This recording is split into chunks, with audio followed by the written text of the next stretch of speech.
En retraite, mais pas en retrait. Les retraités ont défilé ce mardi 9 octobre partout en France pour dénoncer la faiblesse de la revalorisation de leurs pensions.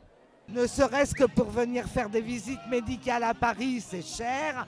Venir faire la culture, aller au théâtre avec billets réduc, c'est pas trop cher. Mais les transports, c'est très très cher. Une revalorisation d'autant plus décevante que les retraités avaient déjà été mis à contribution l'an passé lors de l'augmentation de la CSG. Je suis contre la CSG, je suis contre l'intégration du budget des retraités, des pensions des retraités dans le budget de l'État, la retraite par points, parce que lorsqu'il y aura la retraite par points, ils peuvent nous dire un jour, on est en déficit de 3%, le point c'est plus 2 €, c'est 1,80 €. Alors déjà qu'il n'y a pas d'augmentation des retraites, mais après, il y a même la diminution en plus avec la CSG, mais après, ça sera bien pire. Et les exonérations ne vont pas alimenter tout le fonds de la protection sociale et autres.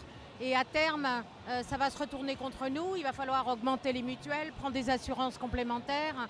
Voilà, c'est un petit peu les points principaux sur lesquels je suis là aussi. À l'appel à manifester lancé à l'origine par les retraités, se sont greffées pêle-mêle de nombreuses autres revendications, tant dans le privé que dans le public. En commun, la défense du modèle social français. Pour vous donner un ordre d'idée sur l'interrégion IDF Outre-mer, il nous manque 58 postes d'éducateurs pour pouvoir prendre en charge des jeunes. On a plus de 700 jeunes qui sont en attente, qui sont sur liste d'attente parce qu'on n'est pas en capacité de les prendre en charge. Pour ce qui est des 700 jeunes en attente, il ne se passe rien. En fait, on les reçoit, on a l'obligation de les recevoir 5 jours après la décision judiciaire, ce qu'on fait. Mais en leur indiquant que on reviendra vers eux quand on sera en capacité de les prendre en charge. Ce qui fait que du coup, ils peuvent nous contacter sur les permanences des services, mais normalement, on n'a pas les moyens pour pouvoir les suivre. On voit très souvent du coup ces jeunes-là récidiver. Je suis ici principalement par rapport aux attaques qu'on subit depuis des mois et des mois. Et nous spécifiquement pour la métallurgie, à propos de notre convention collective qui est en train d'être revue, ça fait maintenant 2 ans aujourd'hui que l'UMM, qui est le patronat de la métallurgie, est en négociation avec les organisations syndicales et sont en train justement de casser notre convention collective qui est un phare aujourd'hui pour toutes les autres conventions collectives.